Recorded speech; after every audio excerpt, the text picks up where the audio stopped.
Assalamualaikum warahmatullahi wabarakatuh. Apa kabar semuanya? Di mata kuliah statistik ini saya ditugaskan untuk mengampu di minggu 9 sampai dengan minggu ke-16. Oke, perkenalkan, nama saya Endah Yuni Puspitasari. Nah, di minggu ke-9 ini kita akan membahas tentang deret berkala dan peramalan. Kalau kita bicara tentang peramalan, kita akan berbicara tentang suatu kejadian di masa yang akan datang atau suatu kejadian yang belum pasti. Ya, jadi bagaimana caranya kita bisa tahu, bagaimana kita bisa meramalkan kira-kira apa sih yang akan terjadi ke depannya seperti apa. Nah, salah satu manfaat dari statistik adalah bahwa statistik ini bisa digunakan sebagai alat untuk meramalkan kejadian di masa depan. Contohnya adalah misalnya penjualan di tahun 2010 sampai dengan 2020. Dari data tersebut kita bisa mengukur polanya atau kita bisa melihat polanya. Kira-kira penjualan itu seperti apa sih dari 2010, 2011, 2012 sampai dengan 2020. Ketika kita sudah tahu polanya, baru kita akan bisa meramalkan. Kira-kira dengan pola tersebut saya mau tahu nih untuk tahun 2021 itu akan seperti apa sih penjualan kita. Untuk tahun 2025 seperti apa sih, atau untuk tahun 10 tahun yang akan datang deh, gimana sih kira-kira penjualan kita. Nah, itu kegunaan dari statistik. Statistik bisa meramalkan kira-kira apa yang akan terjadi dengan penjualan perusahaan di 10 tahun yang akan datang, atau dengan investasi, kira-kira untuk investasi 10 tahun ke depan kira-kira yang bagus yang mana nih. Nah, itu adalah satu cara untuk kita bisa menentukan pengambilan keputusan. Dengan cara apa? Dengan cara statistik tadi. Nah, bagaimana statistik bisa melakukan hal tersebut? Oke, ya, kita akan bahas ini di slide selanjutnya. Bagaimana statistik bisa meramalkan suatu kejadian? Dalam statistik kita mengenal yang namanya deret berkala. Ya, deret berkala ini sangat erat kaitannya dengan peramalan. Apa sih deret berkala itu? Deret berkala adalah sekumpulan data yang dicatat dalam satu periode waktu. Ada dua hal yang harus kita highlight di sini. Yang pertama adalah sekumpulan data. Yang kedua adalah satu periode waktu. Kenapa saya bilang harus di-highlight? Karena sebuah data kalau dia terpisah-pisah, artinya tidak terkelompok, dia tidak akan bisa membentuk yang namanya pola. Begitu juga ketika dia tidak ada periode waktunya. Misal data penjualan tahun 2000, kemudian ada lagi data penjualan tahun 98 misalnya, kemudian ada lagi data penjualan tahun 2021, data penjualan tahun 2000, artinya tidak ada periode waktu yang jelas di sana. Maka itu tidak bisa kita bentuk sebuah pola. Terus bagaimana yang bisa kita bentuk sebuah pola, kemudian bisa kita jadikan persamaan untuk kita ramalkan kejadian di masa depan, yaitu kalau data tersebut merupakan sekumpulan data dan dalam satu periode waktu, itu baru bisa kita akui sebagai deret berkala. Baru dia mempunyai nilai, baru dia mempunyai pola yang bisa kita jadikan dasar untuk peramalan kejadian di masa depan. Contohnya apa? Contohnya adalah kita ambil contoh sekarang COVID misalnya. COVID kita mulai dari tahun lalu ya, bulan Maret yang kita sudah mulai WFH gitu ya. Kalian sudah mulai kuliahnya daring, itu kan kita mulai di bulan Maret. Oke, sekarang dari bulan Maret sampai dengan hari ini kita sudah sampai bulan April, artinya setahun. Kemudian kita ingin meramalkan kira-kira berapa sih kenaikan atau jumlah penderita COVID untuk bulan Desember. Bisa nggak kita ramalkan? Bisa. Bagaimana caranya? Kita cari dulu sekumpulan datanya. Sekumpulan datanya adalah dari Maret 2020 sampai dengan Maret 2021. Setahun tuh berarti ada 12 data sekumpulan. Ada periode waktunya yaitu Maret 2020, kemudian sampai dengan Desember 2020, kemudian dilanjutkan lagi di Januari sampai dengan Maret 2021. Berurutan dia, ada polanya. Dari data tersebut kita bisa melihat ada pola di sana, kemudian kita bisa buat persamaan yang nantinya bisa kita gunakan untuk meramalkan kejadian di masa depan. Kita ganti aja tahunnya. Tahunnya misalkan 10 bulan misalnya, 10 bulan ke depan berapa, atau 2 bulan ke depan kira-kira berapa sih jumlahnya, seperti itu ya. Kemudian apa sih kegunaan dari deret berkala itu? Kegunaan dari deret berkala yang pertama adalah untuk mengetahui dan meramalkan kondisi masa depan ya. Yang sudah saya jelaskan tadi bahwa gunanya kita bisa tahu nih kira-kira penderita COVID ini ya, itu untuk bulan Agustus ke depan itu berapa ya, berdasarkan data yang sudah kita dapatkan. Kemudian untuk bulan Desember seperti apa? Apakah hanya deret berkala ini berguna untuk meramalkan kondisi di masa depan? Ternyata enggak ya. Deret berkala ini juga bisa digunakan untuk memberikan data historis. Ketika kita sudah memiliki persamaan ya, jadi dari sebuah kelompok data pada periode tertentu kita menemukan polanya, kita buat persamaannya ya. Ketika kita sudah bisa mendapatkan persamaannya, maka kita bisa meramalkan masa depan atau kita bisa melihat kejadian atau data historis di masa lalu ya. Jadi kegunaan deret berkala tidak hanya untuk forecasting atau peramalan di masa yang depan, tapi juga kita bisa melihat kejadian atau kondisi atau data historis di masa lalu, seperti itu ya. Kita akan bahas contoh dari deret berkala. Yang pertama adalah penjualan PT Unilever tahun 2010 sampai dengan tahun 2020. Ya, artinya dalam periode 2010 sampai 2020 ada data penjualan. Nah, ini adalah contoh dari deret berkala. Kemudian yang kedua adalah pertumbuhan ekonomi Indonesia tahun 2019 sampai dengan 2021. Ada datanya. Datanya data apa? Data pertumbuhan ekonomi. Tahunnya tahun berapa? Tahun 2019 sampai dengan 2021 ya, periodenya. Oke. Kemudian ada data penerimaan mahasiswa baru untuk periode 2015 sampai dengan 2020. Ini adalah contoh deret berkala. Selanjutnya kita akan membahas tentang komponen deret berkala. Ada 4 komponen. Yang pertama adalah analisis tren. Analisis tren ini terkait dengan kecenderungan. Ya, kecenderungan suatu data itu akan naik atau akan turun dalam satu waktu tertentu. Dari mana kita tahu datanya tersebut? Kita akan melihat rata-rata perubahannya dari waktu ke waktu. Tahun pertama, kemudian ke tahun kedua, ke tahun ketiga, dan sampai dengan ke tahun 10 misalnya, seperti itu ya. Nah, jadi yang kita lihat adalah kecenderungannya, kecenderungan naik atau kecenderungan turun. Nah, biasanya tren analisis ini digunakan untuk data yang memang memiliki nilai yang mulus gitu loh. Rata-ratanya secara umum dia memiliki pola yang sama, seperti itu. Ya, cukup rata dan cukup mulus gitu. Nah, itu namanya analisis tren. Kemudian kita masuk ke analisis variasi.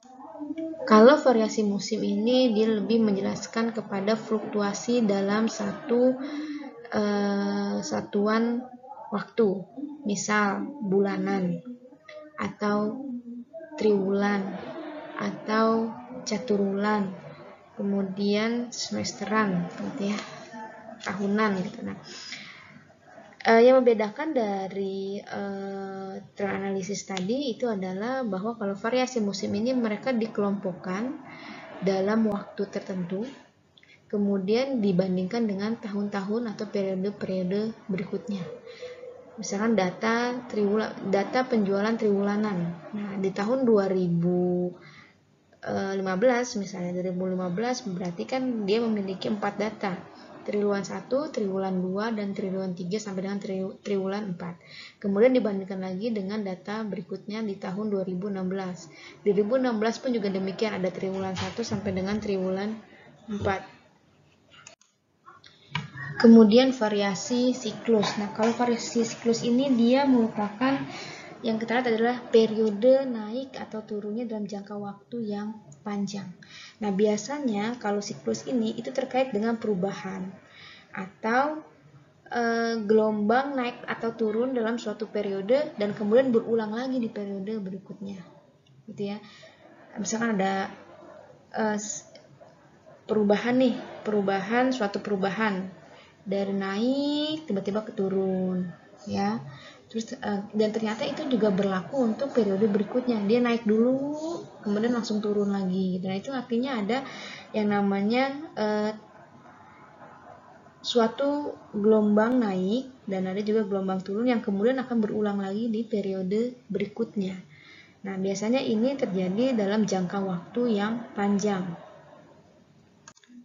Yang terakhir adalah variasi tidak tetap atau tidak beraturan. Nah, biasanya ini terkait dengan suatu perubahan, kenaikan atau penurunan yang tidak beraturan.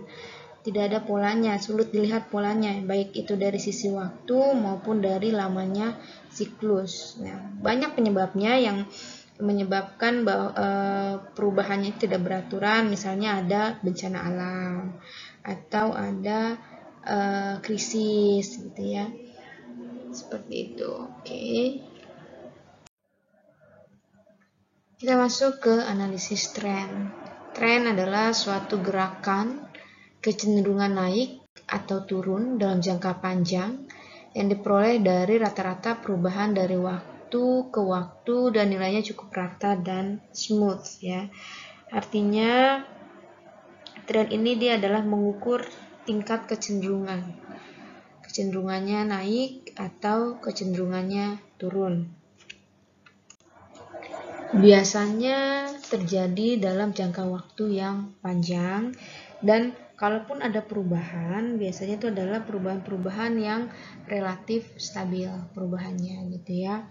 Kemudian biasanya kalau tren ini dia dipengaruhi oleh yang namanya populasi, harga, teknologi gitu ya, produktivitas dan lain sebagainya.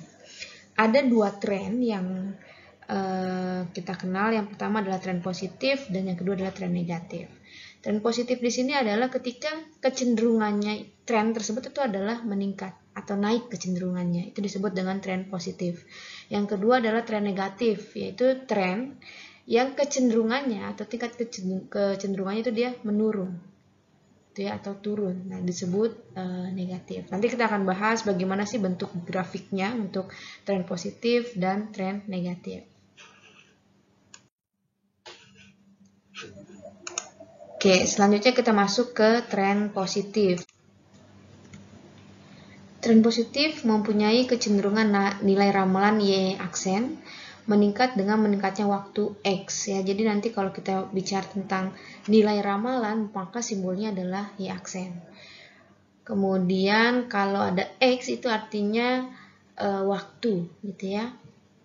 Nah, ini adalah persamaannya dari tren positif, yaitu Y aksen sama dengan A plus BX. Nah, A ini adalah konstanta dan yang B ini adalah tingkat kecenderungan. Tingkat kecenderungan ini artinya adalah apabila nilai X naik satu satuan, ya, X ini adalah waktu.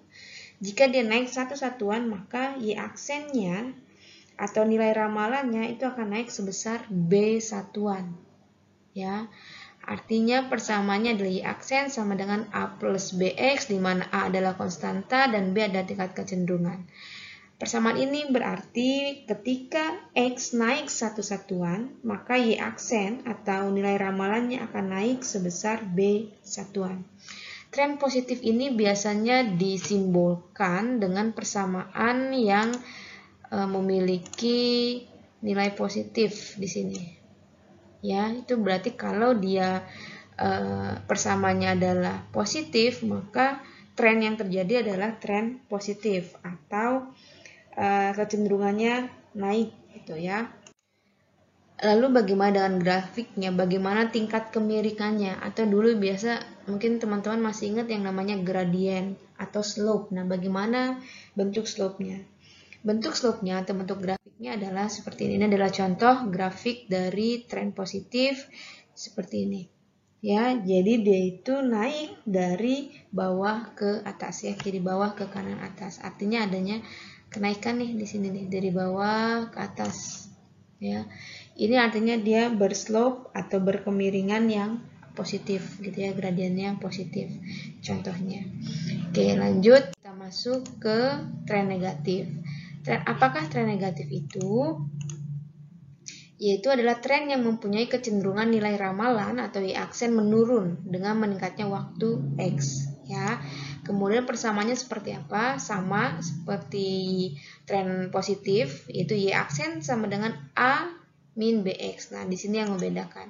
Kalau dia positif, dia berarti trennya positif ya di sini naik gitu. Kalau dia negatif di sini, maka trennya negatif. Artinya kecenderungannya dia menurun mengikuti perubahan waktunya. Gitu. Sama A-nya adalah konstanta dan B-nya adalah tingkat kecenderungan.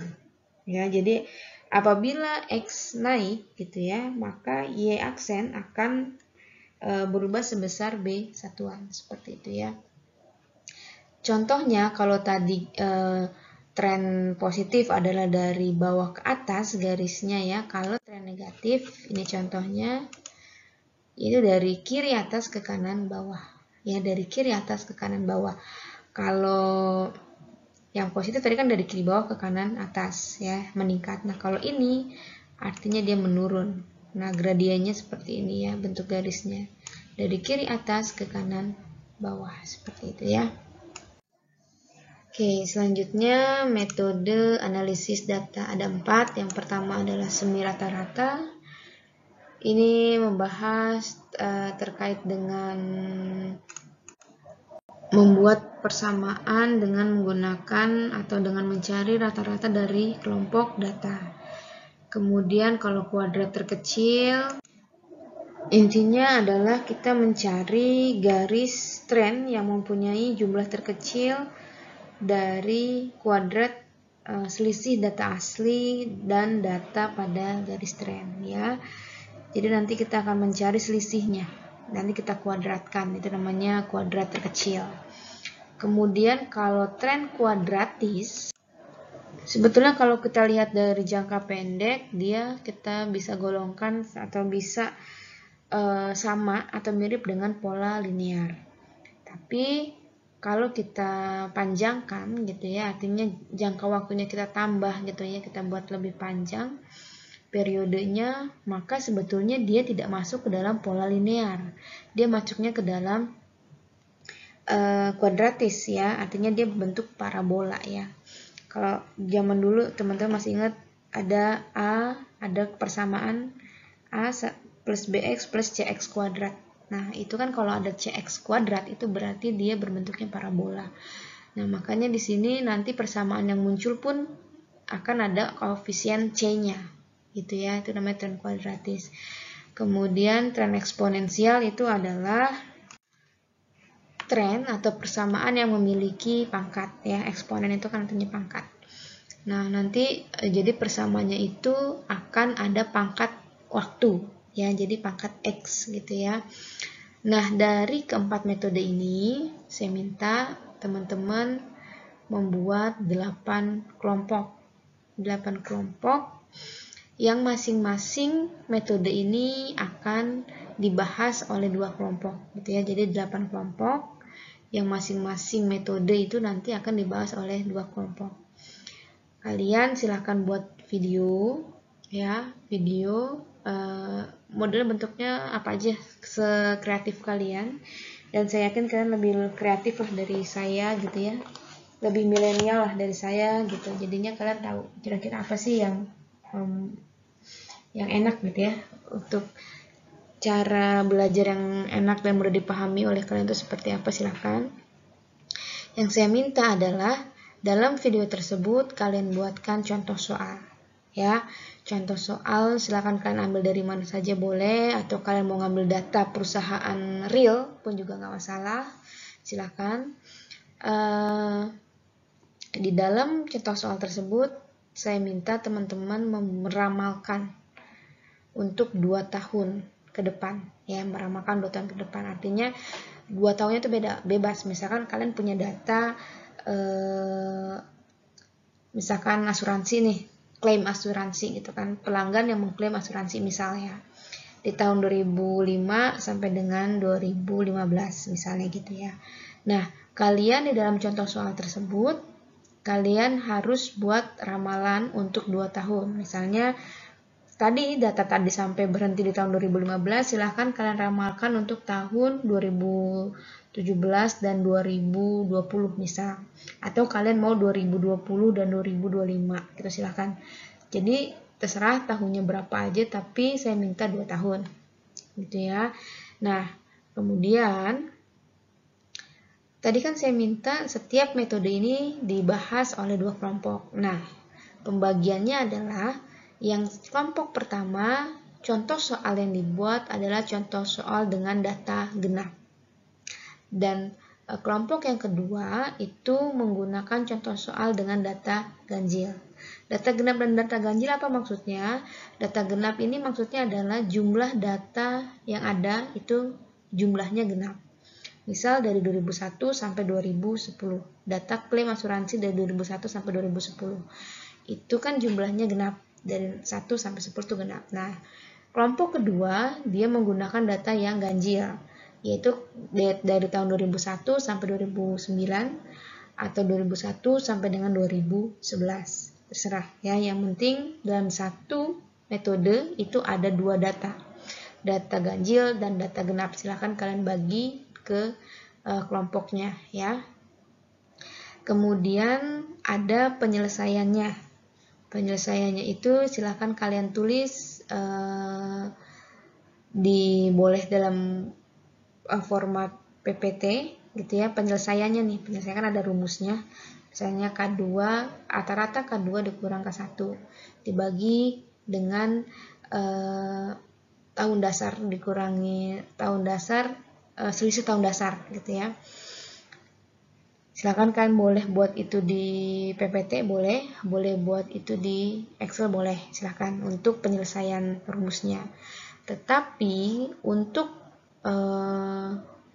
pembuatan tabelnya itu wajib menggunakan Excel ya. Pembuatan tabelnya wajib menggunakan Excel dan rumusnya gampang, nggak usah susah-susah, rumusnya yang sederhana aja. Misalnya nanti akan ada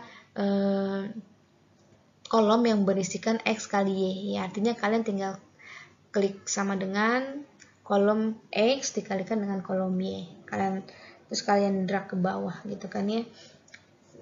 Mudah gitu, nggak sulit. Nah, silahkan kalian buat seperti itu dalam bentuk video gitu ya. Jadi minggu depan kita akan Zoom sambil kalian share materi kalian itu ke teman-teman, atau video kalian itu ke teman-teman kalian, biar bisa melihat, biar kita bisa tahu, biar kita bisa berdiskusi gitu ya. Batas pengumpulannya ya, jadi kalian sudah buat video, silahkan kalian upload ke YouTube boleh, atau kalian upload di Google Drive juga boleh. Yang penting saya punya linknya, jadi saya bisa buka hasil video kalian itu. Nah, yang kalian kumpulkan ke saya adalah linknya. Ya, linknya itu kalian kumpulkan by LMS ya, via LMS. Silakan nanti saya buatkan rumahnya ya. Silakan kalian masuk nanti di sana, kalian copy paste URL-nya di sana, biar nanti saya bisa lihat hasil video yang sudah kalian buat ya. Kemudian batas waktu pengumpulannya saya minta di hari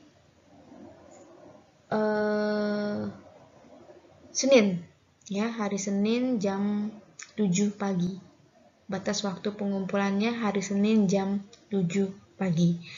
Dan saya harap tidak ada kelompok yang melewati batas waktu itu, karena kalau melewati batas waktu otomatis saya anggap kalian tidak mengerjakan tugas, ya.